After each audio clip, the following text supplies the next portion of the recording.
Hello সবাইকে, সবাই কেমন আছেন? আশা করি খুবই ভালো আছেন।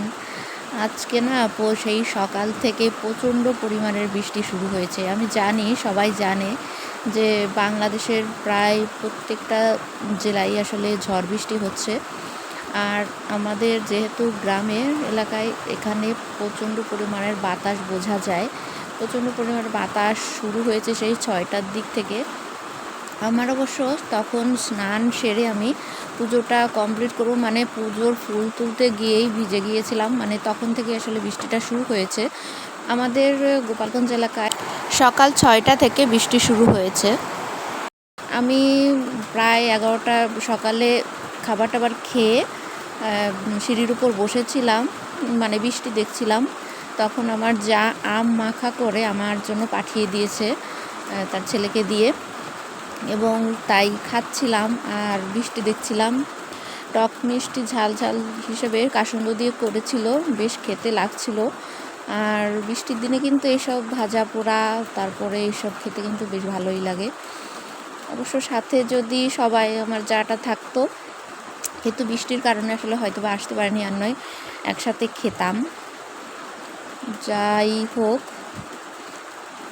আমগুলো কিন্তু কাঁচা, মানে ২ প্রকারের আম মাখা দিয়েছিল, কাঁচা এবং পাকা। বলেছে, তাকে আবার বলে দিয়েছে মানে সে ছেলেকে, যে কাঁচাগুলো আগে খেতে, পাকাগুলো পরে খেতে, কারণ পাকাগুলো একটু মিষ্টি হবে আর কাঁচাগুলো একটু টক হবে, তো সেই কারণে বলছে যে পাকাগুলো একটু পরে খেতে। দেখুন, আমি কাঁচাগুলো তো শেষই করে দিয়েছি, পাকাগুলো প্রায় শেষ করে দিয়েছি খেতে খেতে।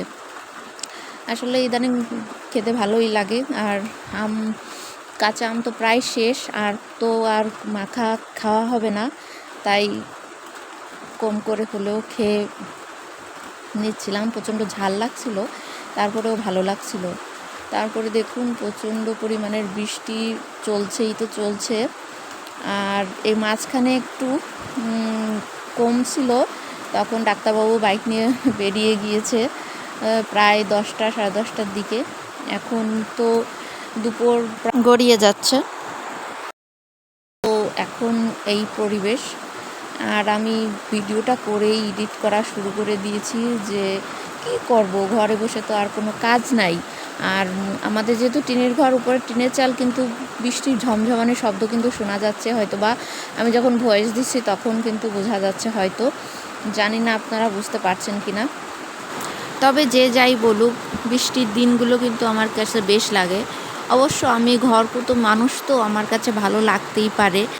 যারা বাইরে কাজ করে বা অফিস আদালতে যায়, তাদের হয়তো বা ভালো লাগবে না, কারণ সবারই তো বৃষ্টির দিনে একটু ঘুমোতে ভালো লাগে, একটু